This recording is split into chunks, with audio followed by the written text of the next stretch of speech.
Hey,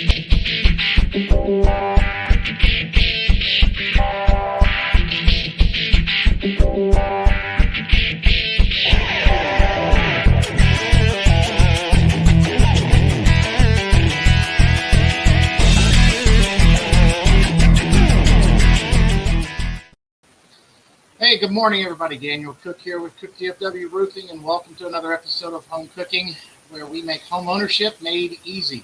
And today we're going to talk about a topic that is very fresh in a lot of people's minds, and very it's going to go higher and higher and higher, and a huge expense to your home, and it's called insurance. And unfortunately, majority of us all need it, and where we live is very challenging for insurance, and so our rates have continued to go up, and there's pretty much no end in sight, especially with the anticipated population growth, weather challenges, infrastructure, claim status, and the list goes on and on why insurance companies are having to charge what they do. So we have a little bit of time here to talk about this today, and we're going to have Lyndon come on with us. What's up, Daniel? Hey, Lyndon. All right, so today we're going to talk about that nasty word of insurance. And if you're a homeowner and you first get insurance, you don't know how much that adds to your monthly bills, especially for a pretty sized, good sized house. Mm-hmm. There are times where, insurance could add as much as $500 a month to your payment. Yeah. And that's incredible when you think about it. But, that's a fact.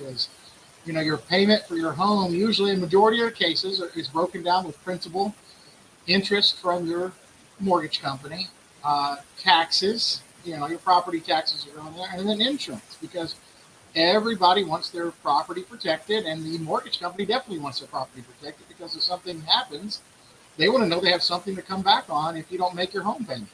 Mm-hmm. And so when people really break these things down, an average insurance for, let's just say, a $400,000 house, because that's pretty much what our median houses are costing now in DFW. I think the last number I saw was $376,000 is the average house now in DFW. Yeah. And so, you're going to have probably, if you have a decent coverage on your home, you're probably going to be paying anywhere between $3,500 and $4,500 in insurance. And so if you take that and divide that into 12 monthly payments, you're up there pretty quick. You're up there in that $400 or $500 range, mm-hmm. For insurance. And so that's tacking onto your payment. And there's a whole bunch of stuff to talk about. So let me see if I can get this organized. So we're talking about new home buyers now here, Lyndon, okay? Okay. Where do new home buyers get their insurance from? How do you think they figure out where to get their insurance from? A lot of times they figure it out, from their real estate agent or maybe their mortgage company. Maybe if they've been renters, they've had a renter's policy with someone, or maybe it's with their auto insurance person. That's about the first three things I would think of. And you're on the head of the nail, man. So you're going to talk to your parents, and they're going to guide you down that road of, hey, we've had Mr. Charlie Wilson, and I don't know who Charlie Wilson is. I'm just saying. We've had Charlie Wilson since you were a toddler, and he's been a great guy for us, so you need to call him and get your insurance set up. Okay? That's a direct referral from somebody in your family. That's very common. Well, not as much as it used to be, but it is a common method still. Or you basically say, I've had an apartment, or I've had a house that we've rented out for the last 3 or 4 years as we were getting started, and we were smart enough to have renter's insurance. And now we want to transition our renter's insurance into our home insurance, okay? So those are good methods, and those are more secure because you have an immediate tie to something, okay? Now, the other two ways that you mentioned, your real estate agent that you use to purchase your home has a connection or has a relationship with a PNC, insurance mm-hmm. agent. And they use them quite often because they trust them with their clients. They do a good policy. They protect the clients. And it takes that responsibility off the real estate agent's hands. Those are good connections to have. If your real estate agent has that, that's a wonderful thing to use. The good thing about it, you're not bound to buy it. You don't have to use them. It just becomes somebody as a personal reference because you're already trusting your real estate agent it gives you one more thing to utilize from their point of view that could help you. So it's a great thing to have.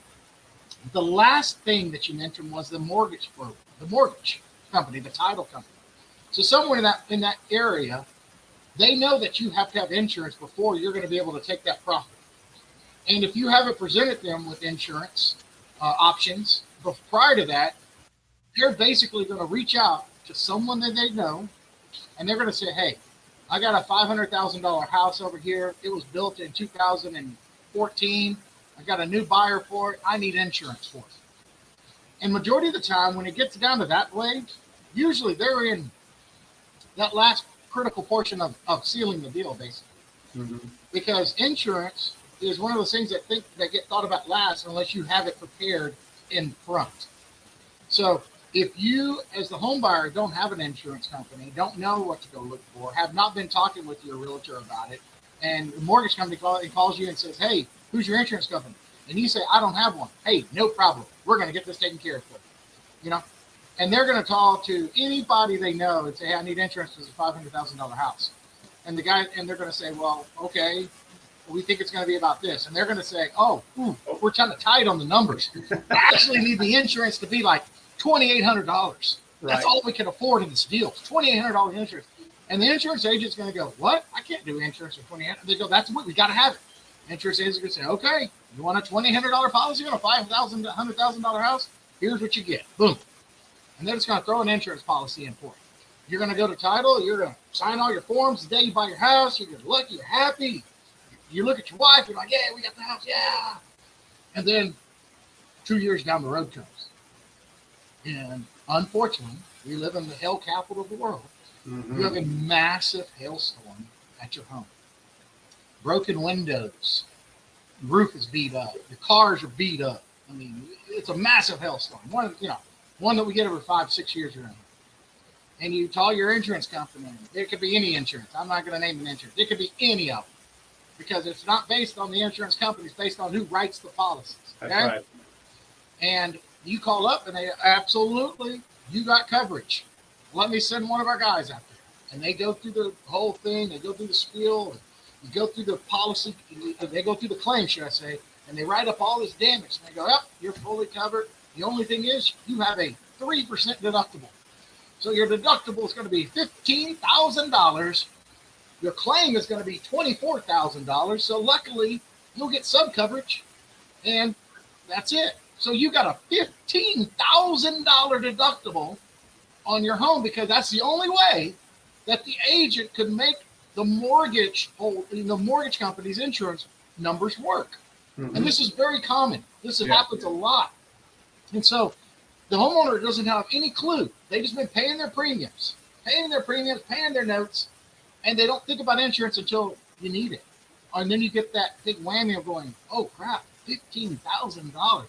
So the homeowner has to come up with think about this. The homeowner that has a payment of probably, who knows, $3,500 a month has to come up now with an additional $15,000 to have their home fixed. Well, think about this, Daniel. If they had to crunch numbers on insurance to get in under that to qualify, they probably haven't saved $15,000. No. This is something that's been talked about for a while now. So insurance companies are looking for ways of saving money. And they're going to write policies that, put more responsibility and more liability, is the right word, to the homeowner. Because the insurance companies are in it they're a business. They're not non-for-profit. They don't have a license to say we don't want to make any money. They have majority of insurance companies have shareholders and stock options, and they got to make money. They got to show that they're a viable business making money. And so they're always going to be looking for ways of how to modify and lower their risk and make their liability less than it could be if a huge item occurred. And so the homeowners are getting stuck in the middle, though, because the mortgage companies that have those properties, because let's just say in this scenario we just went over, let's say they could not find a way of fixing that house. They don't have $15,000. They don't have credit. They don't have enough credit to go out and get a $15,000 finance program to fix their house. So now we got a house that's busted up. bad roof, bad windows. Stuff is broken everywhere in this house. And now they can't afford to get it fixed. What do you think is going to happen to that house in the next couple of months? Well, it's just going to start deteriorating. It's going to start deteriorating. And so what do we say? Why was insurance designed for? It's to make sure that the property is protected. That way, in case the mortgage company needs something to come back on, they have something. But there's cases, though, now these homes are not getting fixed. And then mortgage companies are coming in the picture in a year or two from down the road. Or worse yet, knock you off the subject. So the mortgage companies involved, they come into it. And they say, what happened to the house? You haven't protected this house. And they're like, sorry, we didn't have money to protect it. So now these houses are getting, occasionally you'll see these foreclosures and everything like that. So mortgage company comes in and they figure out, oh, crap, we got to put $30,000 in this house, and they take it over. So they lose money because the insurance wasn't properly made up to protect the property and the homeowner. And on the flip side of that, that's where I was going to go. There's a lot of times insurance companies will request that you prove that your roof and your property is insurable. So let's say you have that claim. You haven't been able to fix your home. That claim is expired. You got that little bit of money they gave you, and you probably spent that more than likely. And now you didn't have the $15,000 to cover the rest. And now your insurance company that you've had now for the last 3 years says, hey, we never got a receipt that you fixed your roof. And you never came back in and told us that you did. We need an insurability document. We need to have somebody come outside and write up that your roof is changed out, or you can provide us with the receipt. If you don't have that, guess what?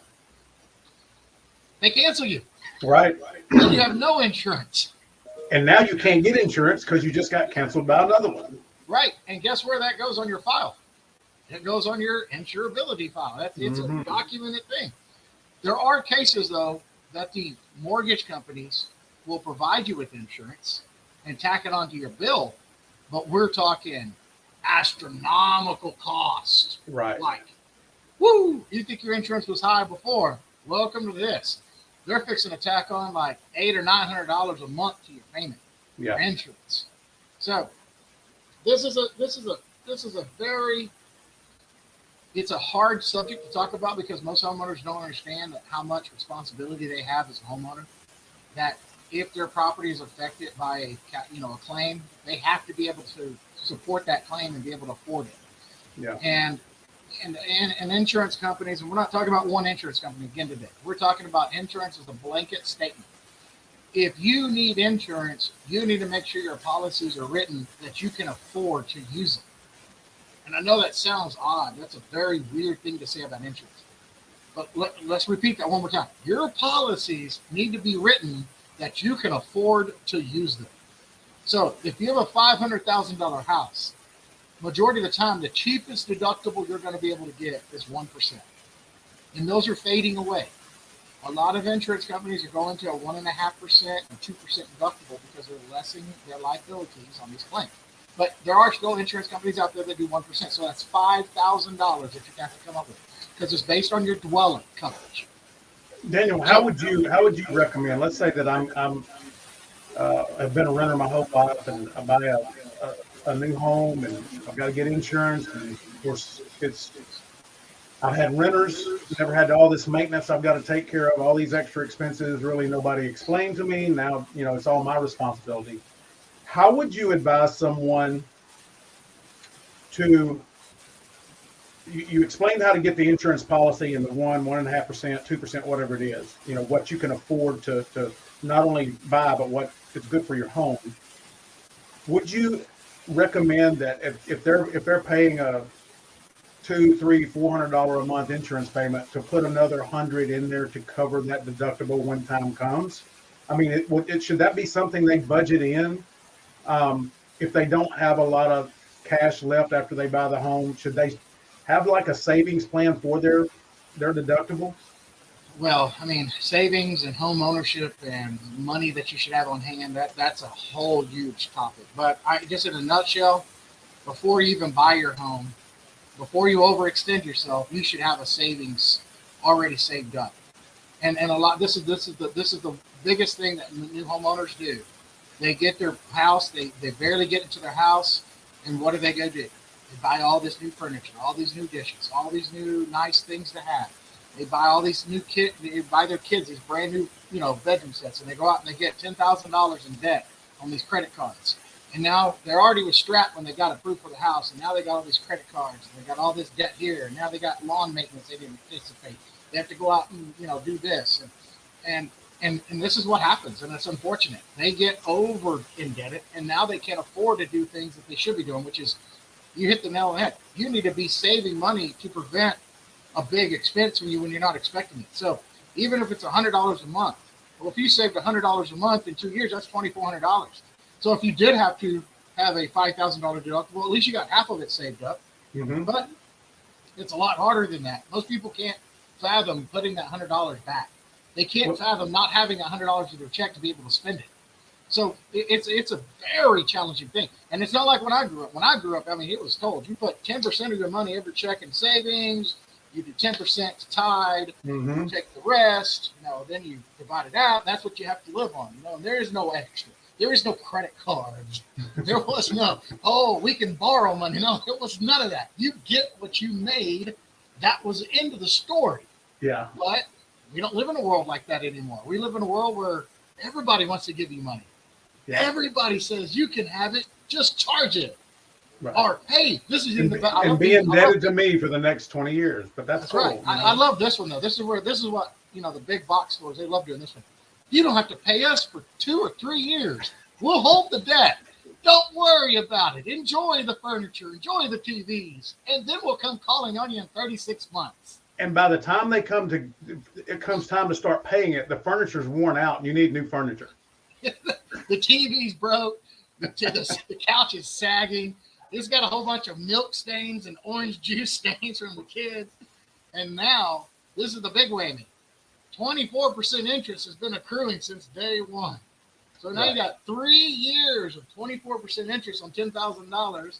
Oh, great. So now your $10,000 purchase just became $14,000. And now you got to pay it off. Yeah, good luck. Yeah. So insurance, savings, becoming a good homeowner is so critical about starting it before you buy the home. And a lot of research has to go into this. And it's scary because everybody wants the American dream of having a house. But having a house is only going to be important if you can afford to keep your house. Right. And that's what a lot of people underestimate. And especially in today's inflation market that we're in, cost of living in general, not just due to inflation, but cost of living in general because the population increased, because the cost of materials are just naturally rising. I mean, I just heard an article yesterday. Toilet paper's up 25%. It's expecting to go up another 50%. I mean, literally, think about this. Toilet paper. Everybody has to have it. Whoever hoarded all that toilet paper back in COVID, I guess they're sitting pretty good right now. I don't know. Maybe they've used it up. It's been 2 years. Goodness gracious. But, think about that. So a package of toilet paper is going to cost you probably, by the end of the year, a package of toilet paper may be costing you $8. Mm-hmm. I mean, I know that doesn't sound like a lot of money, but what you're used to spending $3 on, they could be spending $8. Yeah. So that money's getting thinner and thinner and thinner. But as a new homeowner, you got to be able to say, hey, if we buy this house for X amount, our payment's going to be this amount. Our insurance that we went out and researched is going to be this amount. That means our income is this. This is what we have. So our DTI, debt to income ratio, is below 30%. And that's where you really need to be. If you're a homeowner, you need to be at 30%. You need to have 70% of your money still free to use and save and protect. So, but real quick on insurance, though, just get back on that topic real fast. So people need to go out and do their due diligence.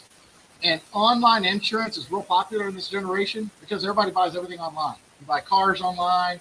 You buy Airbnbs online. You buy the groceries online. Everybody's lazy these days. Everything's online, right? The problem with online insurance is that when you have a catastrophe at your house, who are you going to call? You don't know. You're going to go online and say, hey, my home just got hit by a hailstorm. Can you please send help? I mean, that's the problem is online. Or you get a 1-800 number that's stationed who knows where, and you call them up. Hey, I just had a major event in my house. Okay, no problem. Let me put in your order. We'll call you when we're ready. you know. So a lot of times that's what you get with insurance when you buy it online. I always Well, suggest and also, Daniel, I mean, those online companies, they don't have local relationships. never. So let's talk about that real quick, because I know this is something y'all do. So if I'm an insurance agent and my client calls and says, "Hey man, I got some hail damage and it's bad and I've got leaks and I've got all of this," um, naturally I'm going to want to make sure it doesn't get worse than what it already is. But if I've got relationships like with Cook DFW Roofing, I could say, you know what, I got somebody, I'll get them out as quickly as I can because you and I have worked together before. We've got a good relationship. I could call you up, depending on what your schedule is, right? You've got other clients besides me, but I could say, Daniel, got a client, got some hail damage. Is there any way you could get out and help them cover the roof, cover a window, whatever it is that needs to be done before this thing gets any worse? And I think that that's a value that people miss when you're working, shopping locally. Yeah, no, that brings up a very important topic. So basically, yes, I would definitely highly urge you to have a relationship with somebody that's around you. So whether that's, who, I mean, there's not many left out there. There's only a few insurance companies that actually believe in brick and mortar and believe in agents on the ground because they believe that's the way that people need protection. State farms, all states, and farmers. Trying to think of some other ones that are still doing that. That's really the top three that do that still, that believe in a brick and mortar agent because they want that relationship to become relationship basis and not transaction based. Mm-hmm. And you can do that. If you can get a good policy within those three companies and you create a relationship with that agent, and so when something does happen at your house, you call them up and say, hey, this just happened. I need help. I don't know what to do. Hopefully they have those people like us to go out and inspect the properties and to get the people taken care of and get their clients, back up to where they can function, because it's scary after an event comes to your home.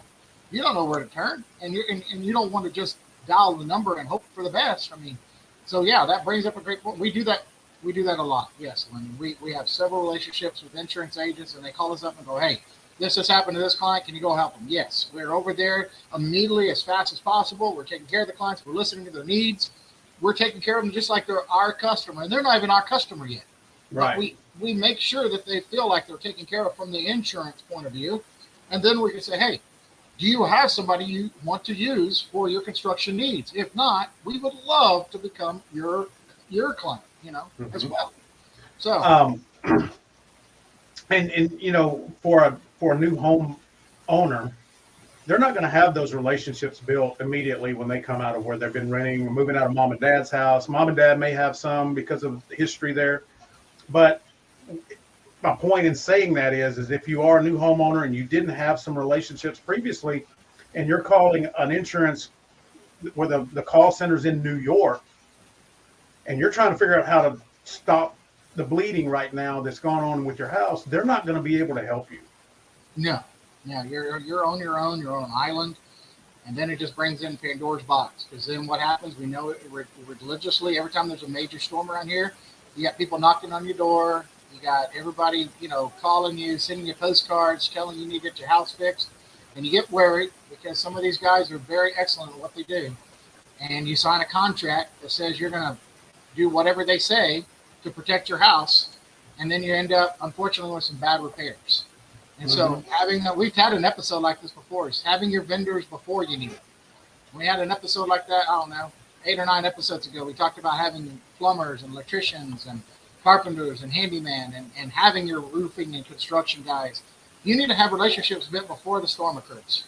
So, but yeah, because if you get behind and then you're just starting to Google people, or you're just starting to, pull up people that knock on your door or something, then, you could get in trouble. So you got to make sure that you have relationships based way before this happens. Well, one last thing here. I know we're getting ready to run out of time. I want you to finish up, but just something I think people need to remember.